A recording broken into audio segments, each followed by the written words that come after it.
Last week Madurai போனப்போ ஃபேமஸான ஒரு கடையில் லஞ்சுக்கு சாப்பிட போனோம். பிரியாணி, கறி தோசை, சிக்கன் எல்லாமே சாப்பிட்டோங்க. எதுவும் ரொம்ப திருப்திகரமாக இல்லை.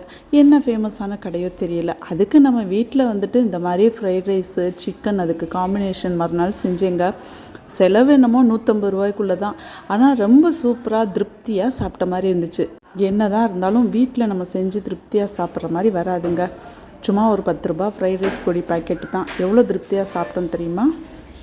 இன்டோர் பிளான்ட் வளர்க்க ஆரம்பித்ததுலேருந்து எங்கே போனாலும் பிளான்ட் வாங்குறது தான் வேலையாக இருக்குது. இப்போ ஆன்லைன்லேயும் வாங்குறது. இப்போ கேரளா லாஸ்ட் டைம் போனப்போ நாங்கள் இந்த பிளான்ட்ஸ்லாம் வாங்கிட்டு வந்தோம். இது ஜிஜி பிளான்ட்டுன்னு சொல்கிறாங்க. ஸோ இன்டோர் பிளான்ட்டுக்கு இது ரொம்ப சூட்டபிளான பிளான்ட்டு.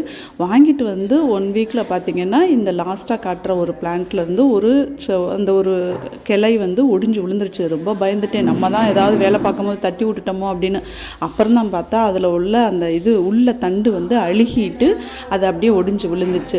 அதுக்கு ஒரு சின்ன எளிய முறையாக அந்த அழுகின இது வரையும் போர்ஷன் வரையும் கட் பண்ணி விட்டுட்டு கொஞ்சம் வச்சுருந்தோம். ஓப்பன் பிளேஸில் நியூஸ் பேப்பரில் வச்சுருந்தோம் அப்படின்னா அதில் ஒரு கேலஸ் ஃபார்ம் ஆகுதுங்க. அதுக்கப்புறமா அதை எடுத்து பாட்டிலில் தண்ணி வச்சு அதில் போட்டோம் அப்படின்னா எவ்வளோ அழகாக எவ்வளோ வேர் விட்டு வளர்ந்துருக்கு பாருங்கள். அதுவும் உயிர் வாழணும்னு என்ன ஒரு ஆர்வம் பாருங்கள். பார்க்கவே அழகாக இருந்துச்சு. அந்த புது வேர்களை பார்க்கும்போது பரவாயில்ல, உயிர் படைச்சிருச்சு. புத்தர் பக்கத்தில் இருக்க அந்த மணி பிளான்ட்டில் உள்ள பாட்டிலில் தண்ணியில் தான் இதை போட்டு வச்சுருந்தாங்க. 1 வீக்குக்கு அப்புறம் இது நல்லா வேர் விட்டு வளர்ந்துருச்சுங்க. சரி, இன்னும் கொஞ்சம் வேர் விடட்டும் அப்படின்னு சொல்லிட்டு திருப்பியும் தண்ணியிலேயே போட்டு வச்சுருக்கோம். நல்லா வேர் விட்டு வந்த பிறகு இதையும் எடுத்து நம்ம தொட்டியில் நம்ம அதுக்கான சாயில் ப்ரிப்பேர் பண்ணி போட்டு அதை வச்சிடலாம்.